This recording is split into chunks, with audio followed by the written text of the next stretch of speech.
Video শুরুতেই কি আপনারা কিছু লক্ষ্য করেছেন? হ্যাঁ, আমি এর আগেও এরকম পুতুল নিয়ে অনেক ভিডিও বানিয়েছি, আর এটাও বলেছি যে আপনাদের বাচ্চাদেরকে কখনো পুতুল কিনে দিবেন না, কারণ এসব পুতুলের মধ্যে জিন খুব সহজেই প্রবেশ করে, যা আপনার বাচ্চার পরবর্তীতে অনেক ক্ষতিও করতে পারে। তো এই ভিডিওটিতে আপনারা দেখতে পাচ্ছেন যে এই মহিলাটি একটি পুতুলকে খাবার খাওয়ানোর চেষ্টা করতেছে, বাট ঠিক সেই সময় পুতুলটি নড়ে ওঠে, তার হাতটা নাড়িয়ে তোলে, আর এই মেয়েটি দেখে খুবই ভয় পেয়ে যায়। তো এই ভিডিওটা আপনারাই দেখুন।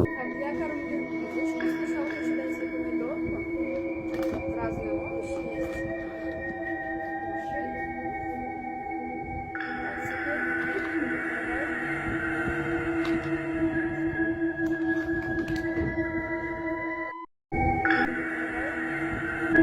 ভিডিও শুরুতেই কি আপনারা কিছু লক্ষ্য করেছেন? হ্যাঁ, আমি এর আগেও এরকম পুতুল নিয়ে অনেক ভিডিও বানিয়েছি, আর এটাও বলেছি যে আপনাদের বাচ্চাদেরকে কখনো পুতুল কিনে দিবেন না, কারণ এসব পুতুলের মধ্যে জিন খুব সহজেই প্রবেশ করে, যা আপনার বাচ্চার পরবর্তীতে অনেক ক্ষতিও করতে পারে। তো এই ভিডিওটিতে আপনারা দেখতে পাচ্ছেন যে এই মহিলাটি একটি পুতুলকে খাবার খাওয়ানোর চেষ্টা করতেছে, বাট ঠিক সেই সময় পুতুলটি নড়ে ওঠে, তার হাতটা নাড়িয়ে তোলে, আর এই মেয়েটি দেখে খুবই ভয় পেয়ে যায়। তো এই ভিডিওটা আপনারাই দেখুন।